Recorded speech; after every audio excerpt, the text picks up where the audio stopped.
हैं बिहार डीएलएड का रिजल्ट जारी कर दिया गया है। अब रिजल्ट जारी होने के बाद आपको समझना बेहद जरूरी होगा कि किन कैंडिडेट को बिहार डीएलएड में इस बार नामांकन होंगे। इसके लेकर आपने जो कमेंट किया था, इसमें 12 ऐसे प्रश्न है जो आपके द्वारा पूछे गए हैं और ये काफी महत्वपूर्ण सवाल है जिसके बारे में हम आपको डिटेल में बताएंगे, जिससे अगर आप बिहार डीएलएड में नामांकन 2023 में लेना चाहते हैं और आपने इसका एंट्रेंस दिया था तो वीडियो आपके लिए काफी महत्वपूर्ण होने वाले हैं। सबसे पहला डाउट आपका क्लियर करेंगे कि ये जो स्कोर कार्ड जारी किया गया है, स्कोर कार्ड क्या है। इसके अलावा स्कोर कार्ड में आपने देखा होगा ओवरऑल रैंक मिलता है, कैटेगरीज वाइज आपकी रैंक मिलता है और ऑप्टेन मार्क्स मिलता है। इन तीनों में क्या अंतर है वो आपको हम बताएंगे। साथ ही साथ जिन कैंडिडेट को यहाँ पर पास और फेल दिखा रहा है उसका क्या मतलब है और पास फेल कितने नंबर पर किए गए हैं उसके बारे में हम बात करेंगे। कितने रैंक पर आपका नामांकन हो सकता है, साथ ही साथ अगर मान लीजिए आप जनरल, ओबीसी, एससी, एसटी से है तो कितने नंबर होनी चाहिए आपके नामांकन के लिए, उसकी भी एक्सपेक्टेड कट ऑफ हम आपको बताएंगे। इसके अलावा हम आपको बताएंगे कि सरकारी कॉलेज कितने रैंक पर आपको मिल सकती है। पूरे बिहार में कुल कितने सरकारी कॉलेज है जहां से आप डीएलएड कर सकते हैं, कुल कितने प्राइवेट कॉलेज है जहां से आप डीएलएड कर सकते हैं। इसके अलावा समझेंगे कि इस बार जो आपकी काउंसलिंग की जो प्रक्रिया है किस प्रकार होने वाली है और कब से होगी, इनमें क्या क्या डॉक्यूमेंट आपको लगेगा, उन तमाम जानकारी को हम आपको बताएंगे। आपसे प्यारा सा रिक्वेस्ट है कि इस वीडियो को लाइक शेयर जरूर करें, क्योंकि एक वीडियो बनाने के पीछे कई दिनों का रिसर्च होता है और काफी मेहनत करने के बाद एक वीडियो आपके लिए हम ला पाते हैं। तो प्लीज आपसे रिक्वेस्ट है कि चैनल को सब्सक्राइब करिए और वीडियो को लाइक करिए, ताकि आगे भी इस प्रकार की जो भी अपडेट होगी आपको मिलेगी। और आप सभी के लिए हमने व्हाट्सएप चैनल बना दिया है, जाकर आप ज्वाइन कर लीजिए। आगे की जो भी पल पल की अपडेट होगी आपको इस चैनल के माध्यम से और हमारे व्हाट्सएप चैनल के माध्यम से आपको मिलती रहेगी। पहले समझते हैं कि यहाँ पर जो स्कोर कार्ड है ये है क्या। देखिए, स्कोर कार्ड दरअसल आप इतना समझिए कि ये आपका रिजल्ट है। यहाँ पर स्कोर कार्ड में आपकी पूरी जानकारी दी गई होती है, लेकिन मुख्य रूप से यहाँ पर आपको 3 जानकारी को देखना जरूरी होता है, जिसमें सबसे पहले आपको दिया गया है यहाँ पर आपकी जो स्कोर है क्या बना है, ऑप्टेन स्कोर क्या है वो आपको देखने को मिलता है। तो ऑप्टेन स्कोर का क्या मतलब है तो वो समझिए। जैसे इसका जो एग्जाम हुआ था 120 अंकों का हुआ था, 120 में आपको कितना नंबर मिला है उसकी जानकारी आपको ऑप्टेन मार्क्स में आपको मिल जाती है। तो जिनका भी नंबर यहाँ पर देख पा रहे होंगे इनका 17.99 है, तो इसका रिजल्ट आप देखेंगे यहाँ पर फेल कर दिया गया है। अब फेल और पास किनको किया गया वो भी जानना आपके लिए जरूरी है। तो इसके लिए हमने एक पेपर कटिंग आपके लिए लाया है जिसमें पूरी जानकारी दिया गया है कि इसमें इस बार तो आपने जाना होगा कि कोई निगेटिव मार्किंग नहीं था, ये कुछ बदलाव हुए थे जिसमें आपको 150 मिनट का समय दिया गया था, 120 प्रश्न पूछे गए थे और इसमें पहली बार परीक्षा में न्यूनतम योग्यता अंक जो है तय किया गया था। इसमें देखिए जो कैंडिडेट सामान्य कैटेगरी से आ रहे होंगे, मतलब कि जनरल वाले जो कैंडिडेट होंगे उनको 35 नंबर कम से कम लाना था तो वो पास किए होंगे। अगर 35 से कम अगर आपका नंबर है तो इसका मतलब है कि आप फेल कर गए हैं। इन बातों को ध्यान रखिए। बाकी जो भी आरक्षित कैटेगरी के कैंडिडेट होंगे जैसे एससी, एसटी, ओबीसी में बीसी, ईबीसी वाले जो कैंडिडेट है उन्हें पास करने के लिए 30 अंक लाना जरूरी था। अगर इससे कम अगर आप लाए होंगे तो आप फेल कर गए हैं। वही जानकारी आपको रिजल्ट में आपको मिलता है, आप पास है या फेल है। क्योंकि ये फेल इसलिए है क्योंकि आप देखेंगे ये बीसी वाले कैंडिडेट है लेकिन इनका नंबर 17.9 है, तो इसलिए ये फेल कर गए हैं। यहाँ पर इनके कैटेगरी की भी जानकारी आपको मिलती है। तो यहाँ तक आपकी डाउट क्लियर हो चुकी होगी। अब यहाँ पर ओवरऑल रैंक आपको बताती है, इसका क्या मतलब है। तो ओवरऑल रैंक का मतलब है पूरे बिहार में जितने भी कैंडिडेट ने बिहार डीएलएड का एग्जाम दिया था उन सभी कैंडिडेट में आपका जो रैंक मिला है 1,38,757 आपके रैंक पूरे बिहार में है। तो ये आपने समझ गया होगा कि इसका क्या मतलब है। अब यहाँ पर कैटेगरीज रैंक का क्या मतलब है। तो कैटेगरी रैंक का ये मतलब है कि पूरे बिहार में जो बीसी कैंडिडेट होंगे, मान लीजिए आप एससी है, एसटी है, ईडब्ल्यूएस है, जनरल है, तो आपके कैटेगरी में पूरे बिहार में आपका जो रैंक है 45,496 है। आपका जो भी होगा तो ये आप यहाँ से समझ लीजिएगा। तो 2 सवालों का जवाब आपको मिल चुका होगा कि ये जो भी रैंक कार्ड है ये क्या है, इसमें जो भी कैटेगरीज वाइज ये आपके ओवरऑल रैंक, ऑप्टेन मार्क्स ये क्या है, ये आपने समझ गया होगा। तीसरा भी आपके डाउट क्लियर हो चुके होंगे, पास और फेल क्या है और कितने पर पास और फेल किए गए हैं वो भी आपका क्लियर हो चुका है। अब समझते हैं कि कितने रैंक पर आपका एडमिशन होता है, ये समझिए। तो इस बार ये देखा गया कि जो कैंडिडेट जैसे अगर मान लीजिए आप जनरल के हैं तो 35 नंबर अगर आप लाए हैं तो आपके नामांकन के लिए काउंसलिंग प्रक्रिया होगी। बाकी अगर आप आरक्षित वाले कैंडिडेट है, जैसे ओबीसी में बीसी, ईबीसी, एससी, एसटी, तो अगर आपका 30 नंबर आया होगा तो आप इसमें पास है, आपका काउंसलिंग प्रक्रिया होगा, मतलब एडमिशन के लिए आप एलिजिबल हो चुके हैं।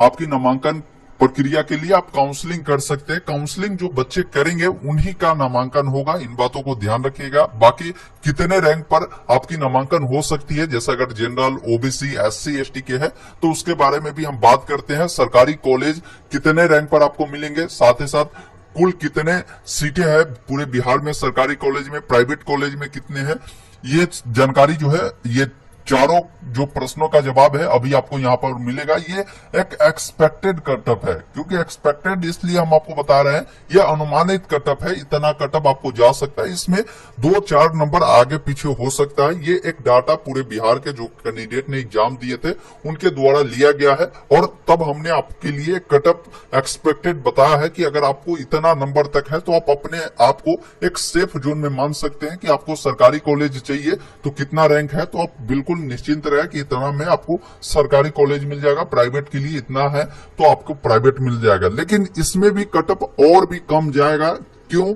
क्योंकि इसमें 3 लिस्ट आता है। पहला लिस्ट का ये कटअप हमने तैयार किया है कि पहला लिस्ट में अगर आपको नामांकन लेना है तो आपको इतना नंबर होनी चाहिए। वही सेकेंड लिस्ट की बात करें तो सेकेंड में इससे कम से कम 10 अंक अगर आपका कम भी है तो सेकेंड लिस्ट में आपका नामांकन हो जाएगा। बाकी थर्ड लिस्ट भी आता है, थर्ड लिस्ट में भी आप समझिए कि 5 से 10 नंबर और कम होंगे फिर भी आपका नामांकन होगा। उसके अलावे भी सीट बचता है तो स्पोर्ट एडमिशन चलता है, उसमें भी आपकी नामांकन प्रक्रिया होती है। तो ये इसलिए हमने बताया है क्योंकि बहुत सारे कैंडिडेट की इच्छा होती है कि फर्स्ट राउंड का क्या कटअप हो सकता है ये बताइए, तो ये समझ लीजिए। जैसे मान लीजिए आप जनरल वाले कैंडिडेट होंगे, अगर आपको गवर्नमेंट कॉलेज चाहिए तो आपका नंबर 77 से 82 तक है, तो आप बिल्कुल सेफ जोन में रहिए कि आपको कोई ना कोई गवर्नमेंट कॉलेज जो है आपको मिल सकता है। साथ ही साथ प्राइवेट कॉलेज फर्स्ट राउंड में आपको जो कटअप रहेगा ये 70 प्लस आपको यहाँ पर जनरल वालों को देखने को मिल सकता है। ईडब्ल्यूएस की बात करें 67 से लेकर 75 तक अगर आपका नंबर है तो आपको ये जो सरकारी कॉलेज है वो मिल सकता है। बाकी उससे कम है तो फर्स्ट राउंड में अगर आप प्राइवेट कॉलेज चुनेंगे तो ये प्राइवेट आपका मिल जाएगा। बाकी बात करें ईबीसी के तो ईबीसी के लिए 65 से 82 अगर नंबर आपका आ रहा है ऑप्टेन मार्क्स में तो आप समझिए कि आपका सरकारी कॉलेज मिल सकता है। साथ ही साथ आपकी भी प्राइवेट कॉलेज अगर आप चुनते हैं फर्स्ट राउंड में 60 प्लस अगर नंबर है 60 तक भी है तो आपको मिल जाएगा प्राइवेट कॉलेज। उसके अलावे बात करें बीसी वाले के लिए तो आपका भी जो कटअप रहेगा 67 से लेकर 75 अंक के बीच में है तो आपको सरकारी कॉलेज मिल सकता है। उसके अलावा एसटी की बात करें तो आपका भी 60 से 70 के बीच में होगा तो आपको गवर्नमेंट कॉलेज मिल सकता है। एसटी की बात करें तो एससी की बात करें तो 62 से 70 नंबर तक है तो सरकारी कॉलेज मिल सकता है। बाकी प्राइवेट का कटअप आप देख लीजिएगा। फिजिकल हैंडीकैप यानी जो दिव्यांग होंगे उन कैंडिडेट का अगर 50 से 57 तक भी है तो उनको सरकारी कॉलेज फर्स्ट राउंड में ही मिलेगा। ये जो भी कटअप है ये फर्स्ट राउंड के लिए हमने बताया। यही सेकेंड राउंड की बात करें तो इसमें 10 अगर आपका नंबर कम भी रहेगा तो सेकेंड राउंड में आपको हो सकता है सरकारी कॉलेज में सीट बचेगी तो आपको यहाँ पर दाखिला हो सकता है। तो इन बातों को ध्यान रखिएगा। बाकी नीचे हम आते हैं, यहाँ पर कॉलेज की लिस्ट है और साथ ही साथ किस कॉलेज में कितने सीटें हैं वो आपको मिल जाएगा। जैसे यहाँ पर कॉलेज का नाम है डाइट कॉलेज, पूरे बिहार में जो चलता है 306 कॉलेज चलते हैं जिसमें टोटल सीट की बात करें 21,600 सीटें डाइट कॉलेज में है, जिसमें सरकारी कॉलेज सिर्फ 52 है। इन बातों को ध्यान रखिएगा। और सरकारी कॉलेज में जो सीटों की संख्या है 9100 है। इन बातों को ध्यान रखिएगा। और टोटल मिलाकर 30,700 सीटें हैं, मतलब सरकारी और प्राइवेट दोनों मिलाकर आप देख रहे हैं 30,700 सीटें हैं। तो मतलब 30,700 कैंडिडेट का ही नामांकन होगा, तीनों चारों राउंड मिलाकर, स्पोर्ट राउंड मिलाकर, क्योंकि सीट जितना रहेगा भाई मेरे उतने बच्चों का ही नामांकन होगा। आवेदन हमको लग रहा है कि लगभग बिहार डीएलएड में 2 लाख प्लस जो है इस बार बच्चे ने एंट्रांस एग्जाम दिया है। तो इतना समझिए सबका एडमिशन नहीं हो पाएगा और यही 30,700 ऐसे बच्चे होंगे जिनका ही नामांकन हो पाएगा। बाकी कटअप की जानकारी इसीलिए हमने आपको बताया कि ये कटअप आपका रह सकता है। अब आते हैं नीचे कि अब आपका डाउट होगा कि सर काउंसलिंग प्रक्रिया कब से होगा। तो भाई मेरे देखिए, काउंसलिंग प्रक्रिया रिजल्ट आने के 1 हफ्ते के अंदर में ये शुरू कर दिया जाता। तो फेस्टिवल अभी सीजन चल रहा, हो सकता है दशहरा चल रहा, तो आपको 10 दिन लग जाए, तो उम्मीद रखिए 10 से 12 दिनों में आप सभी का काउंसलिंग की प्रक्रिया स्टार्ट हो जाएगी। 1 हफ्ते के अंदर में आपकी नोटिफिकेशन रिलीज हो जाएगी कि काउंसलिंग कब से कब तक चलेगी और कितना फी रहेगा, वो जानकारी पहले आ जाएगी। तो उसके बिहार पर हम आपको आगे जानकारी उपलब्ध करा देंगे जैसे ही नोटिफिकेशन आता है। तो काउंसलिंग जब होता है भाई मेरे, तो उस समय डॉक्यूमेंट बहुत ही ज्यादा महत्वपूर्ण होता है, और वही डॉक्यूमेंट आपको नामांकन जब करवाने जाते हैं आप, तो ये सभी डॉक्यूमेंट आपको मांगी जाती है। तो अभी से डॉक्यूमेंट आप बनवा लीजिए। अगर आपका रैंक हमने बताया कि इस अनुसार अच्छा रैंक है, आपको लगता है कि आपका नामांकन हो सकता है, डॉक्यूमेंट आप अभी से रेडी करिए। क्या क्या डॉक्यूमेंट हो सकता है समझ लीजिए। पहला काम करना है कि आपने जो स्कोर कार्ड डाउनलोड किया होगा उससे आप प्रिंट कर लीजिए। दूसरा काम करेंगे, जब आप काउंसलिंग करेंगे उसका भी प्रिंट आपको संभाल कर रखना है। तीसरा जो डॉक्यूमेंट आपका होगा कॉमन एप्लीकेशन फॉर्म, मतलब ऑनलाइन अप्लाई डीएलएड के लिए जब किए होंगे उसका प्रिंट आपके पास होनी चाहिए। उसके अलावा बात करें 10वीं की जो भी आपके पास अंक प्रमाण पत्र है वो आपके चाहिए, और 10वीं के जो भी आपकी पासिंग सर्टिफिकेट होता है, सर्टिफिकेट और मार्कशीट दोनों में बहुत बड़ा डिफरेंट है, 2 अलग अलग सर्टिफिकेट होता है, ये आप अपने स्कूल से ले लीजिए। ये भी आपको लगेंगे एडमिशन के समय। साथ ही साथ विद्यालय प्रत्याग प्रमाण पत्र, यानी जो कॉलेज से आपने 12वीं पास आउट किया होगा, 12वीं का स्कूल लिविंग सर्टिफिकेट आपको प्रस्तुत करने होंगे। ये काउंसलिंग जब आप कर लेते हैं, जब आपकी नामांकन जिस कॉलेज में होता है उस समय लगेगा। बाकी काउंसलिंग में इतना सारा डॉक्यूमेंट आपका नहीं लगेगा। आपकी एडमिट कार्ड, साथ ही साथ जो भी आपका स्कोर कार्ड है वो लगेगा, मोबाइल नंबर, ईमेल आईडी, ये सब डिटेल लगेगा, फोटो, सिग्नेचर लगेगा। ये इसलिए हम अभी आपको बता देते हैं कि आपकी जब नामांकन होती है उन समय ये सभी दस्तावेज की जरूरत होगी। तो अभी से आपके पास समय है, आप बनाकर रख लीजिए।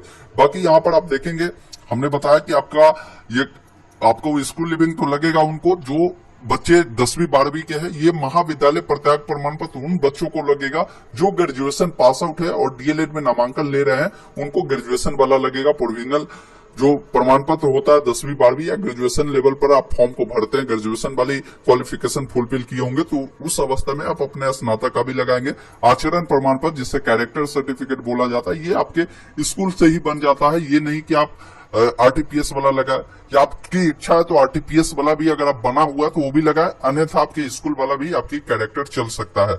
जाति प्रमाण पत्र आपकी लगेगी, आपके पासपोर्ट साइज का 4 फोटो लग सकता है, और जो भी डॉक्यूमेंट यहाँ पर बताया गया सबका जीरोक्स के साथ ओरिजिनल डॉक्यूमेंट आपके देखे जाएंगे। ये कुछ डॉक्यूमेंट है जिससे आप बनवा कर रखिए। आपकी काउंसलिंग प्रक्रिया जब संपन्न हो जाएगी, जो भी कॉलेज आपको अलॉट होंगे उस कॉलेज में इन तमाम डॉक्यूमेंट को ले जाकर आपको नामांकन प्रक्रिया को करवानी होगी। बाकी काउंसलिंग की सारी अपडेट हमारे official website online update stm.in पर आपको मिलती रहेगी। तो वेबसाइट को हमेशा विजिट करें, और यहाँ पर रिजल्ट वाले सेक्शन में आपको काउंसलिंग के रिलेटेड जानकारी मिलेगी। अभी फिलहाल आप अपना रिजल्ट स्कोर कार्ड को डाउनलोड कर बाकी की जानकारी आप समझ सकते हैं। मैं आशा करता हूँ ये वीडियो आपको काफी पसंद आया होगा। पसंद आया होगा तो प्लीज इसे लाइक करें, हमारी मेहनत के लिए इसे लाइक करें, वीडियो को शेयर करें, और अगर आपके मन में कोई डाउट है तो फिर भी आप कमेंट करें। मैं आने वाले अगले वीडियो में आपके डाउट के रिगार्डिंग वीडियो ला दूंगा। वीडियो देखने के लिए बहुत बहुत धन्यवाद।